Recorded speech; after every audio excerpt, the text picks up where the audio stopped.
Cowboys Nation? Your boy Mike Tag here. Appreciate you guys checking out the show and checking out the channel. Make sure you hit that like, subscribe, share, especially if you're new. You always got to hit that like. Don't cost you nothing, help a brother out. And also, if you're new to the channel, man, always hit that subscribe. That way you can keep up with all the content. You can even ring that little bell that's down there so you guys know when we drop videos like this. Sometimes it's me, sometimes it's Kelly. You know how we do it in the Cowboys cave. So I got to thinking, and we're getting ready for the playoffs. Just finished, a nice season, win that NFC East, but of course the goals are set much higher. But winning that division is the first step in the process.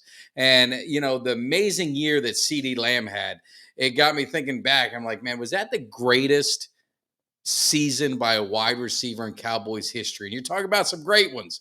Of course, you got the '88 club with Dez Bryant, Drew Pearson, my man Michael Irvin, and of course CeeDee Lamb. And for those of you guys who are hardcore Cowboy fans, we always remember Antonio Bryant. He was the Bryant before the Dez Bryant. Should have kept that jersey. Could have saved $100. But anyway, you're talking about what was this the greatest season? Because I said it before with CeeDee Lamb, it became very evident that the team went as he went. When he was getting the ball and he was in the flow of the game, everything went well for the offense, and everything really went good for the team. The confidence, the swag, everything that comes with it.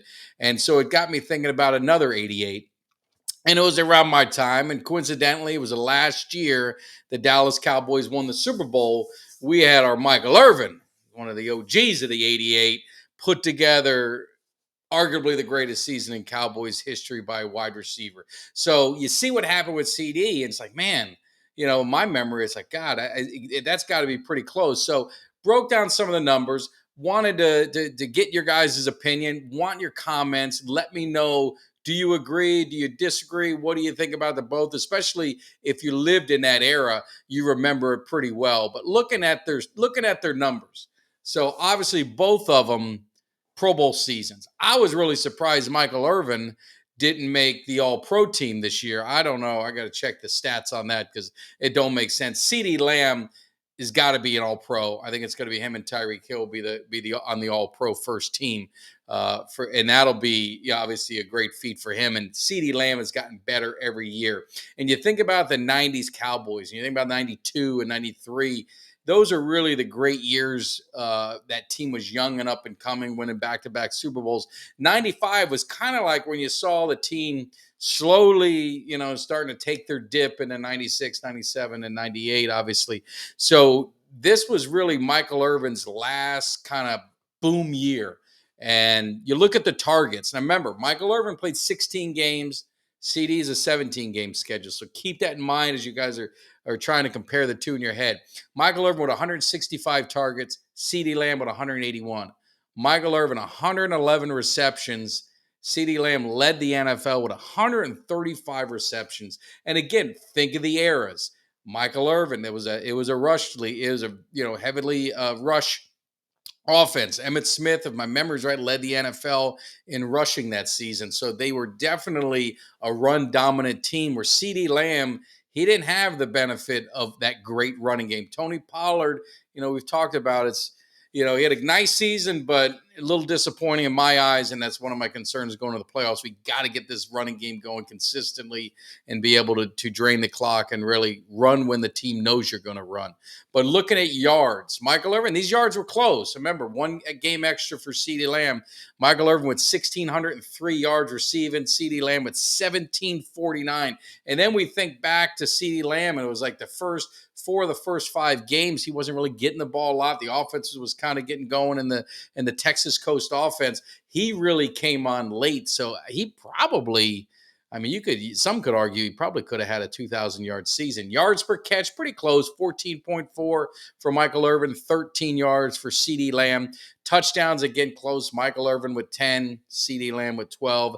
100-yard games. Again, this is a 16-game season for Michael Irvin. 11 100-yard games. Again, think about that dominant running game that the Cowboys had, and Michael Irvin still was able to accumulate these kind of yards in these games. And obviously, CeeDee Lamb, he had 8 100-yard games. And you think about the games that I say, all right, how did the team do when they weren't getting the ball? So we kind of did the measure and stick. All right, 60 yards. We'll stop it off at 60. So Michael Irvin got 60 or less yards twice that season. Cowboys lost both games. CeeDee Lamb, 6 games, surprisingly, 6 games. He had 60 or fewer yards receiving, and the team went 3-3. So you could see when they fed both players, the ball and got them involved in that offense, good things always happen. So it was really, I was floored with with 6 games under 60. But the one thing that CeeDee Lamb had, that Michael Irvin had, CeeDee Lamb had a 200 plus yard receiving game, and he had 191. So he really, you could argue, had 200-yard receiving games. Absolutely dominating performance in both. So then you get to what separates the two. And this is what's going to happen in the playoffs. CeeDee Lamb has his opportunity. It's kind of what I was talking about. The lights, when Jimmy Johnson got put in that Ring of Honor, we talk about this curse, and things just seem to be going different ever since Jimmy Johnson got put in. You had what the Lions and all the haters want to call about a controversial play at the end. Call it what you want. I was at the game. There was no controversy in my eyes. Everyone heard who was called in. But you can make the argument, say, hey, ref screwed it up. But man, that happened after Jimmy got in the Ring of Honor. And then the collapse of the Philadelphia Eagles, especially up 21-6 against the Cardinals, and they basically lay an egg and hand over the control and the division over to the Dallas Cowboys. So you get that takes place. So all these things just kind of starting to happen. Start all the bad vibes we had. You had Stephon Gilmore. Oh my God, we saw him get hurt. I thought he broke his forearm. All right, he's good. His shoulder was out of socket. Everything is good there. We dodged a bullet. And things just seem to be going the right way for the Cowboys. You look at the seeding. All right, we get the 2 seed now. Then people are like, oh no, we don't want to play the Rams. The Rams got this offense rolling and yada yada.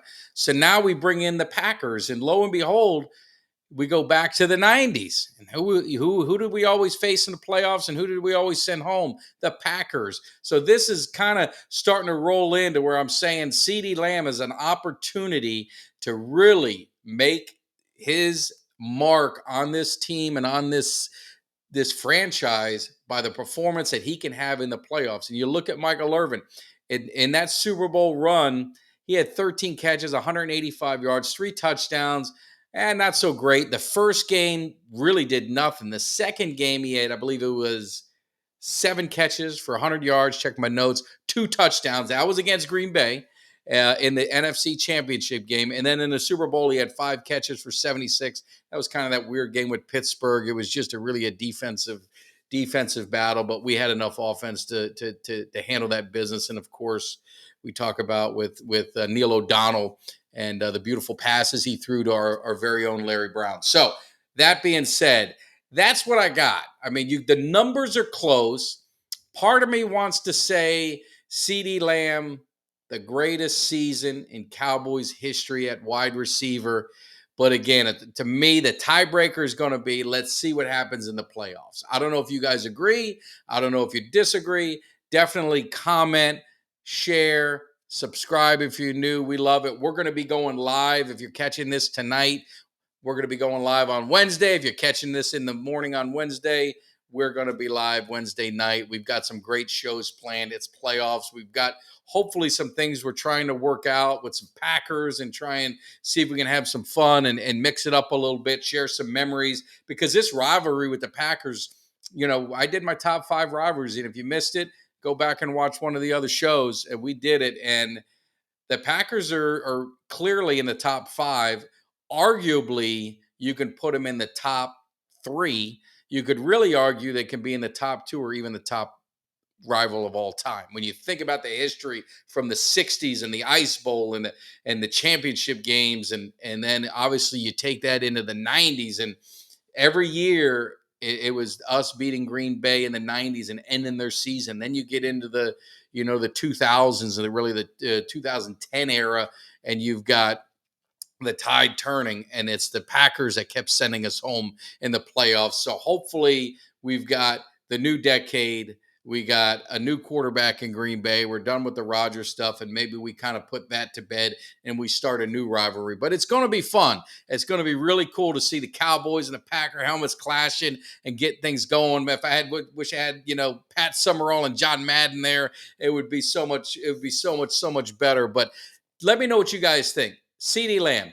was this the greatest season by a wide receiver in Cowboys history, or you still holding it to a playmaker, and maybe you're just putting a little pause to see what happens in this playoffs? If the Cowboys can get that 6th Super Bowl championship we've been waiting so long for, then maybe you're gonna elevate him above. So definitely leave a comment. Let me know what you guys are thinking. Appreciate all the support. Getting ready to get hype, man. This playoff, I love playoff football, and people say, "Wow, you're disappointed."